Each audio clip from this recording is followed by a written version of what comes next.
लगभग 10 साल की सरकार में आप जिला बताइए, आप विधानसभा तहसील बताइए, मैं घटना बताऊंगा जो ब्राह्मण खुशी दुबे को बिना किसी मुलजिम के सजा काटी कई सालों तक जेल में रही। आज 6 ब्राह्मणों की निर्मम हत्या कर दी गई, उस पर कोई सवाल नहीं खड़ा हुआ। देख लीजिए तिवारी का ड्रिल से ड्रिल चला के उसके पैर में वो हत्या कर दी। डीजल क्या करेंगे, वो डीजल लेकर का? डीजल इसलिए मैं देना चाहता हूँ, जितना भी डीजल लगेगा मैं आपके माध्यम से कहना चाहता हूँ हम देंगे अपने पैसे से बुलडोजर कार्रवाई के लिए, क्योंकि हम उत्तर प्रदेश सरकार योगी आदित्यनाथ पर सवाल। नमस्कार, आशुनाथ रिस्की रिपोर्टर वाला। उत्तर प्रदेश के गोरखपुर में या कहें योगी के शहर में शिव कुमार तिवारी की हत्या होती है और उस हत्या के मामले पर एक भाई साहब चल के आए हैं, कुछ बोलना चाह रहे थे। नमवा पहले बताइएगा। रजनीश पाठक, जिला उपाध्यक्ष लोहिया वाहिनी समाजवादी पार्टी। क्या कहना चाह रहे हैं जो आज आपके बगल शहर में एक व्यक्ति की हत्या हुई शिव कुमार तिवारी की? नहीं, ये कोई पहली घटना थोड़ी है इस सरकार में। लगभग 10 साल की सरकार में आप जिला बताइए, आप विधानसभा तहसील बताइए, मैं घटना बताऊंगा जो ब्राह्मण के साथ अत्याचार हो रहा है। पहली बात। दूसरी बात, जैसे इसमें सरकार की भी कोई गलती नहीं है, कहीं ना कहीं हमारा समाज जो है वो सोया हुआ है, क्योंकि जब पहली विधान कहीं घटना हुई तो उसी पे उसको सवाल खड़ा करना चाहिए, तो ऐसा कहीं होता नहीं है। आप देख लीजिए खुशी दुबे को बिना किसी मुलजिम के सजा काटी कई सालों तक जेल में रही। आप देख लीजिए इससे पहले देवरिया में घटना हुआ, 6 ब्राह्मणों की निर्मम हत्या कर दी गई, उस पर कोई सवाल नहीं खड़ा हुआ। उसके बाद अन्य जिला सुल्तानपुर में लभुआ के आसपास देख लीजिए तिवारी का ड्रिल से ड्रिल चला के उसके पैर में वो हत्या कर दिया गया। इतने बड़े बड़े। और मैं एक चीज़ और कहना चाहता हूँ कि जैसे ये जो है ब्राह्मण हितैषी अपने आप को बताते कि मैं ब्राह्मण हितैषी हूँ, मैं ये हूँ, मैं हूँ, क्या किए हैं 10 साल में। मैं यहाँ तक कहना चाहता हूँ कि 10 साल के अंदर जितनी भी जिस जिले में घटनाएं हुई हैं ब्राह्मण के साथ, कोई भी भाजपा का नेता बता दे कि जहाँ ब्राह्मण की हत्या हुई है वहाँ पे इनकाउंटर का कार्रवाई या बुलडोजर की कार्रवाई हुई हो। किसी भी जिले में अगर हत्या हुआ है ब्राह्मण की और कार्रवाई हुआ हो, कहीं नहीं हुआ है। आप बार बार ब्राह्मण ब्राह्मण कर रहे हैं और सरकार कहती है मैंने ब्राह्मण की हत्या नहीं की, अपराधी की हत्या की है। ये बताइए, ये तिवारी जी 13वीं में गए थे ब्रह्मभोज करने, कौन सा अपराध किए थे? एक डॉक्टर जो तिवारी सुल्तानपुर के पास, उनकी हत्या कर दी गई, कौन था अपराधी था? खुशी दुबे कौन सी अपराधी थी? शादी के दूसरे दिन घटना हुई बिकरू में और उनको जेल भेज दिया गया बिना किसी FIR के, बिना किसी सबूत के। कौन सा अपराधी था वो? कबीर, अपने जिले की मैं बात कर रहा हूँ, कबीर तिवारी के यहाँ ब्रजेश मंत्री उस समय कानून मंत्री थे, इस समय उप मुख्यमंत्री हैं, आए थे। क्या हुआ उसमें? सबको निर्दोष तो साबित कर दिया गया कोर्ट के द्वारा। तो ब्राह्मण के साथ अत्याचार नहीं हुआ तो क्या हुआ? कहीं भी ब्राह्मण के साथ खड़ा ऐसा आप बताइए। गोरखपुर का सांसद जो हैं रवि किशन जी, कोई बयान दिए इस हत्या पे? गोरखपुर जिला माननीय मुख्यमंत्री जी का जिला है, कोई बयान आया उनका? कोई कार्रवाई हुआ? संतुष्ट जेल भेज देना या सच्चों को लाइन हाजिर कर देना, ये कौन सी कार्रवाई होती है भाई? अभी यहीं ब्राह्मण के अलावा किसी और समाज की हत्या हुई होती, हत्या किसी की भी हो, गलत बात है, लेकिन कोई और होता तो तुरंत आप गोली मार देंगे पैर में। आपने कभी आखिर काहे ब्राह्मण क्यों इनकी तरफ जाता है? कोई कहीं ना कहीं इनका फायदा होगा तभी जा रहा होगा। ब्राह्मण कहीं जाए, यहाँ वोट बैंक की बात ही नहीं है। ब्राह्मण भाजपा को दे दे, बसपा को दे दे, सपा को दे दे, बात न्याय की है। ब्राह्मण समाज से जो यहाँ उत्तर प्रदेश में वो उप मुख्यमंत्री बैठे हैं ब्रजेश पाठक जी, मैं उनसे कहना चाहता हूँ आप तो कम से कम ब्राह्मण समाज के हैं, आप तो सवाल खड़ा करिए। आप ब्राह्मण कोटे से मुख्यमंत्री बनाए गए हैं, ना कि ब्रजेश पाठक के नाम की वजह से मुख्यमंत्री बनाए। हो सकता है अभी वो सुन ही न पाए हुई मामला। अच्छा, अब इतनी बड़ी घटना अगर लखनऊ तक नहीं पहुंची तब तो हमको लगता है कि उन्हें इस्तीफा दे देना चाहिए। मुख्यमंत्री बनने से क्या मतलब? इस्तीफा काहे दे दे? ऐसे कोई वहां तक पहुंच जाता, बड़ी मेहनत बड़ा संघर्ष किए होंगे वहां तक पहुंचने। संघर्ष वो किए हैं कि जनता की है या उनका समाज की है? हमको एक उदाहरण बताएं कि उन्हें उप मुख्यमंत्री भाजपा किस हैसियत से बनाई है? ब्राह्मण समाज कोटे से बनाई है ना। तो ब्राह्मण समाज, जब वो ब्राह्मण समाज के अपने समाज के लिए कुछ नहीं कर सकते, उनको अभी तक पता ही नहीं है कि ऐसी कोई घटना हुई है गोरखपुर में, वो भी उप मुख्यमंत्री प्रदेश का नहीं जान पा रहा है, तो फिर क्या मतलब है ऐसे पद पे बैठने से? आप इस्तीफा दो। और इस्तीफे की बात अगर हो रही है तो मैं तो कहता हूं वहां के कप्तान, वहां के DM, मुख्यमंत्री, सबका इस्तीफा होना चाहिए। क्यों? ये राजनीतिक बात नहीं, क्योंकि इतनी बड़ी घटना होने के बाद और संतुष्ट तरीके से अभी तक कोई कार्रवाई नहीं हुई, गिरफ्तारी हो गई और गिरफ्तारी होके जेल भेज देंगे। क्या कार्रवाई हुआ? संतुष्ट कोई है इस गिरफ्तारी से?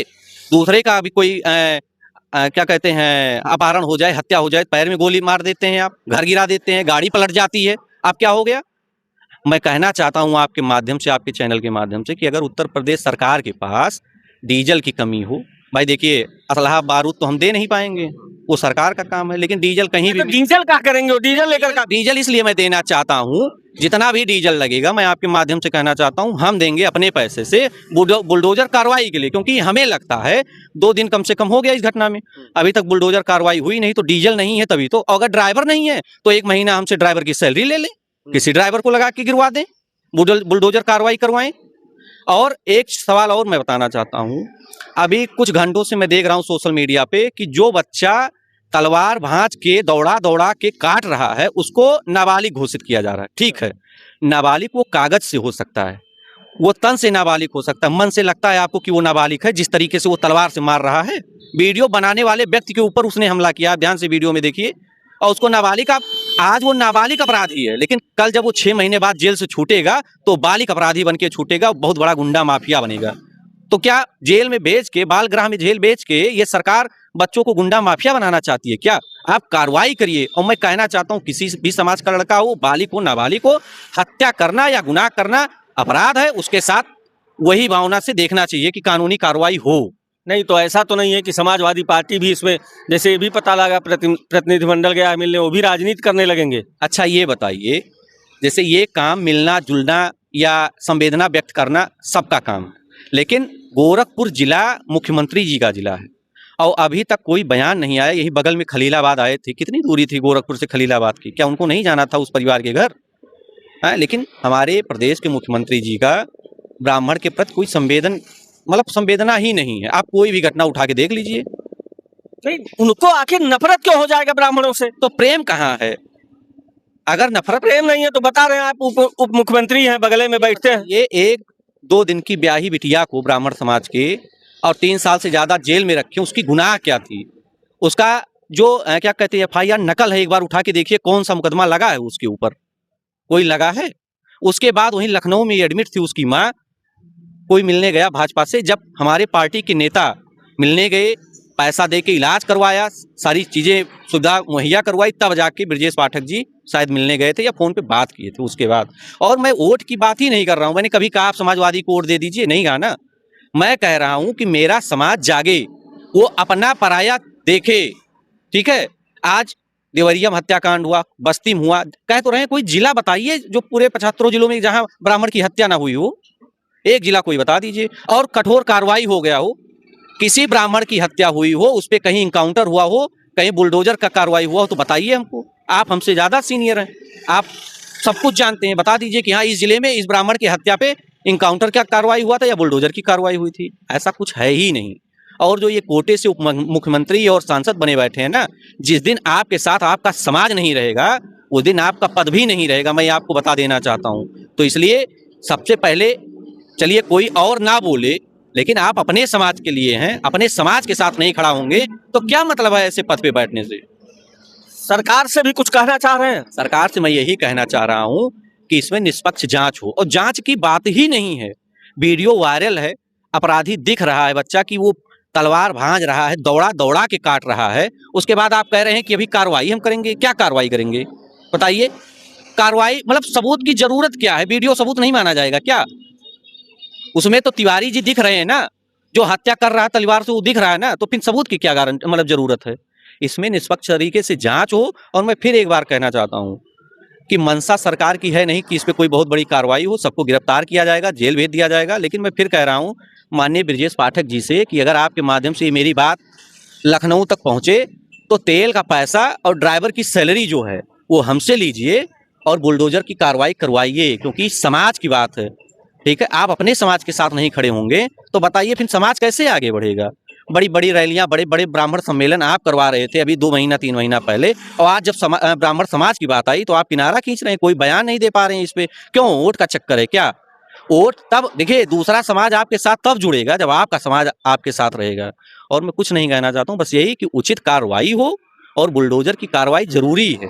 क्या समाजवादी पार्टी इस पर CBI SIT की मांग करेगी? दमदारी से बात करिएगा। देखिए, समाजवादी पार्टी क्या करेगी क्या नहीं करेगी, मैं ब्राह्मण समाज से हूँ, मैं अपने समाज के लिए कल या परसों में SDM साहब के माध्यम से मैं ज्ञापन दूंगा माननीय मुख्यमंत्री जी को कि इस पे उचित कार्रवाई हो। पहली बात। दूसरी बात, 2-3 दिन में मैं खुद जाऊंगा उस घर पे मिलने, जो मेरी यथाशक्ति है मदद करने की या जो मतलब है संभव मदद वो मैं करूंगा। मैं किसी की गारंटी नहीं, देखिए सरकार करेगी नहीं करेगी, मेरी पार्टी करेगी नहीं करेगी, मैं भी तो पार्टी का कार्यकर्ता हूँ ना। तो समाजवादी पार्टी मेरी भी पार्टी है।